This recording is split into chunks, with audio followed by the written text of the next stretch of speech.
Hi, it's Tim Hagen from Progress Coaching, and welcome to another episode for the Coaching Conversations podcast. Now, we are on Stitcher, we are on iTunes, and multiple different channels. Please check us out. Now, one of the things that you'll get out of our podcast episodes is a lot of content, a lot of strategy. It's not fluff, it's not concept, yet we really want you to engage with the content and let us know your feedback. If you have any questions, feel free to reach out to us. If there's topics you'd love to have us address, we would love to share them with you.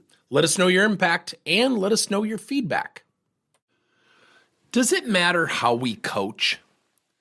What I mean by that, does it matter the methodology in which we coach? Not the model in terms of like using our framework, Qualms, or the GROW coaching model, but does it matter how we coach in terms of our delivery? You know, one of the things that we've uncovered here at Progress Coaching, and we created this methodology called Cadence Coaching. It is an asynchronous version of coaching. Now, for the last 15 years, I've actually taught a concept called journal-based coaching. And one of the things that I've noticed with our coaching is we've really started to dive more into one-on-one coaching and supporting our clients is really having those conversations during scheduled times was just not as impactful as I was hoping. So I started to work with my coach, Philip, and we started to talk about, our sessions. And I said, to be honest with you, I don't want to schedule a half an hour. I said, I like to keep a free-flowing conversation going. So we started to use our Slack channel, which really worked. And what we started to notice more than anything was our ability to have conversations, free-flowing conversations, sharing of thoughts and asking questions and uncovering what the other person was going through. And what I noticed was I was gaining traction. I was gaining a lot of traction. I felt different. He was coaching me. And it just felt weird. And I'm like, boy, there's something here. So for the last 2 years, we've created something called Cadence Coaching. Now, I want to be very clear. It's kind of like the pandemic, right? Everyone said what when the pandemic hit? I can't wait to get back in person. I am not against in-person coaching or virtual scheduled calendar-driven coaching.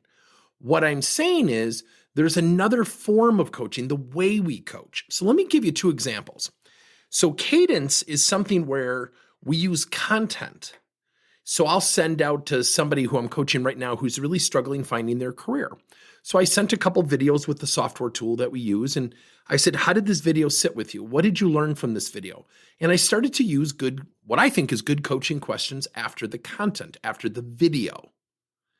And he said, boy, this is really fun. This is different. So I started to look at the time frame, the interaction between us. So we had about 28 interactions going back and forth, roughly about 14 apiece. And we added up the time from both parties, 28 interactions. We were under 40 minutes. So I asked him, I said, so does this process work for you? He goes, oh my gosh, I love it. Now, do I think we're going to do in-person coaching and have scheduled time on our calendar? Absolutely. So Cadence Coaching is about sending content, asking questions, and then when someone answers, the cadence of interaction starts. Here was the cool thing. When we did this, we started to notice that we were capturing things more in the moment.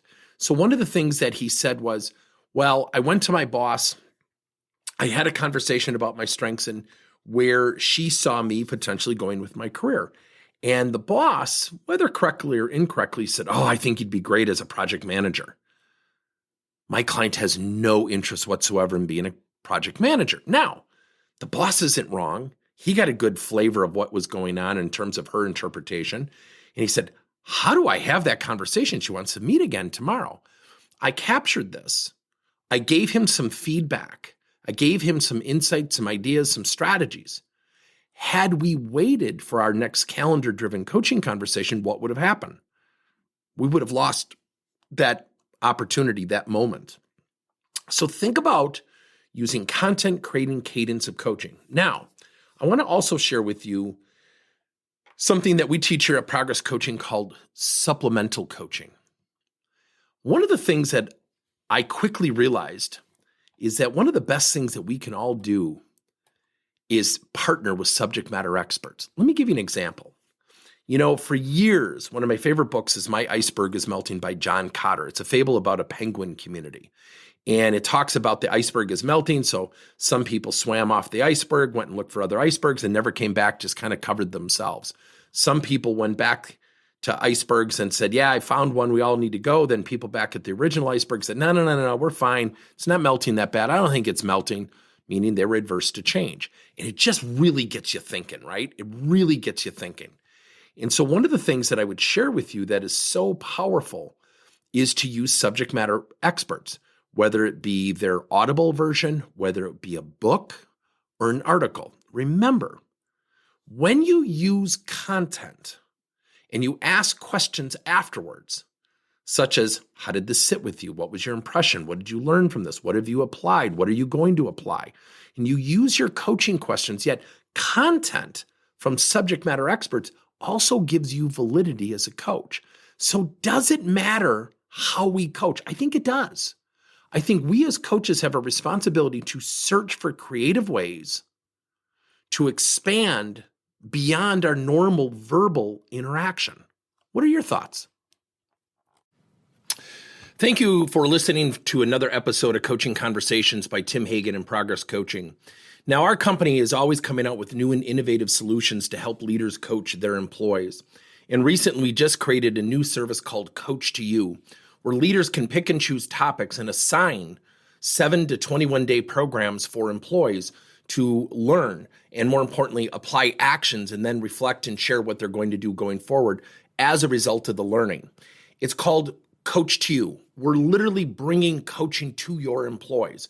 If you're intrigued, we'll have a link in each one of our episodes where you can get more information. And again, thank you so much for listening to another episode.